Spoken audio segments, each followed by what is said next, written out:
Good morning, Incarnate Word. Happy Friday. Welcome to another edition of the Weekend Roundup with Father Schneier, Father Schrader, and Deacon Rob Lawson. It's hot out there. It is, yeah. Yes. How hot is it? Johnny Carson? No. Too hot. Too hot. Is the answer. Too darn hot. Kiss Me Kate, the musical. It's a song in there.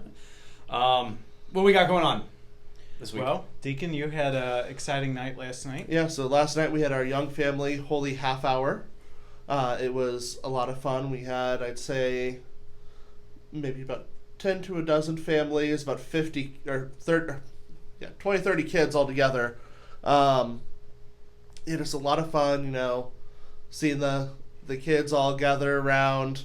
Some of them off in the corner dancing for Jesus, some of them attempting to sing for Jesus, some of them crying for Jesus. Sounds like every Sunday. Yeah, Sounds like every Sunday. But the Lord said, "Let the children come to me," and there was just this great joy of sharing this holy half hour with these young families and their children. Yeah, it was just a very blessed moment. I could tell that the Lord was really happy. So sure. How can you not be happy? How Right. can you not be happy? All those little ones are coming to pray to you in the Eucharist. So we're grateful for that. We also last weekend had Dr. Nick Maxwell speak to us about his work at the Friends of Joseph Ukpo Hospital. That we will have a second collection for that hospital this weekend. We'll have a basket out there. And if you're writing a check, make sure you write the check out to Incarnate Word Parish and put in the memo thing, second collection, or the mission collection, and put it in the mission basket. Because what we do is we take all of that, and then the parish does one check to the organization. So again, we'll have the other baskets out there, but if you're writing a check for us, please make sure that it says Incarnate Word Parish, and then put the memo for the mission collection. We will make sure that it gets to them, no problem. Great. And then tonight, the IW Moms group is hosting a bunco competition or event, whatever you want to call it. I've never played bunco. Is that the one with the dice? I couldn't tell. There's think like so. 8 dice. Could be. It could be. It's Deacon different than Rob, craps. Yeah. Deacon Rob is a gamer, but that'll be in the Watson room at Gambler. 7:30. Yeah, gambler, gamer. Kim Griffin is kind of the point person if you want to get in contact with her. And then you're giving a talk as well, aren't you, in a week or so? Yes, next Friday at 7 p.m. or 7:30 is what we've got there. Or no, that's 7 p.m. Yes. I'll be giving a talk on Our Lady of Fatima. So there's a large group of St. Louisans who are actually departing this Sunday for Portugal, Lisbon. They'll be making a stop in Fatima, though, for World Youth Day. So it's literally millions of people from all around the world gathered together to have Mass with the Pope. It was a tradition started by John Paul II, who himself had a great devotion to Our Lady of Fatima. Attributed the failed assassination, its failure, to her. Okay. She didn't call the hit. She didn't call She the did hit. not call the hit. She called it off. Yeah.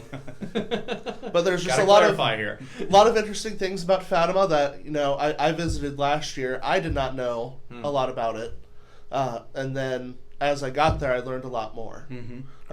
So I'm looking forward to sharing some of that revelation with all of you, and then we'll of course end with a rosary, which is one of the main messages of Our Lady of Fatima, was pray the rosary every day for peace. Yeah. Great. We also want to pray for the repose of the soul of Don Levin, husband of Sue Levin. Don and Sue have been parishioners here for a number of years, so we pray for them.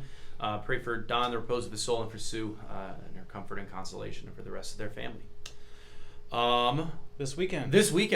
I'm going to talk about the Pearl of Great Price. I am too. Tying it into wisdom and kind of that all being concentrated not in a thing but in the person of Christ. Yeah.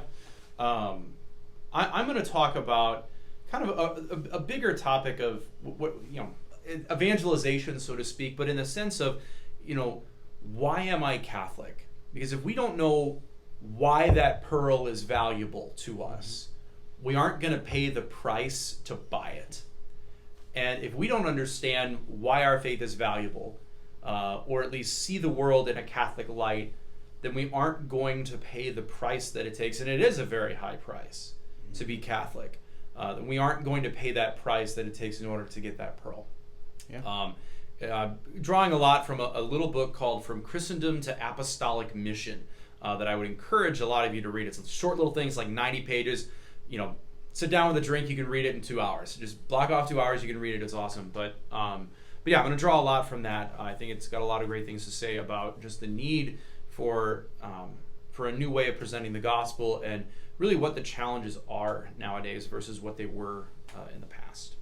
So that's what I'm kind of great talking about. And we've kind of moved out of the farming parables to yeah, ish. Into the field and into the sea, but we're kind of gradually moving away from the fields. But yeah, we got a good one this weekend, and then next weekend we've got Transfiguration as well that takes the place of the Sunday. So dust off a Transfiguration homily, maybe. No kidding. Or make one. Or make one. There's always that. One other thing we wanted to mention to you guys this week, taking place right now. Our youth group and a number of other people associated with them are down in Nicaragua, in the town of San Benito, helping with a wonderful organization called Amigos for Christ to help bring clean water to the various villages in the area. And it's an awesome thing that we do. We've done it for many, many years. First time we've done it in a little while because of COVID. But yeah, so keep praying for them. They get back late tomorrow night, I believe. There's 47 people down there, and a vast majority of them first timers. And it's something that's so important for us as a parish, so we're grateful that they're down there. And we've actually got a video from Dan Huss that we will play at the very end of our weekend roundup today, giving you a little update from down in Nicaragua. So yeah, just a really, really cool thing that we do. Yeah.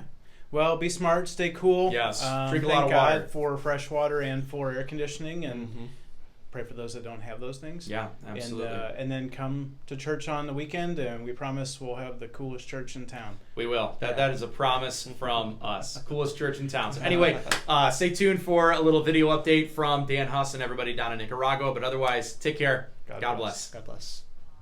Hey, what's up? Father Schrader, Father Schneier. We're here in Nicaragua. Everybody say hey! So we're here in the village of San Benito, and we have been digging ditches to bring clean water to about 500 people, about 115 families who don't have access to clean water. So it's pretty hot here. We are really dirty. We're missing a little bit of home-cooked food in our beds, but our hearts are pretty full here. So we appreciate all the prayers. Hope you guys are doing well, and we will see you when we get back on Saturday. Have a great one. See you.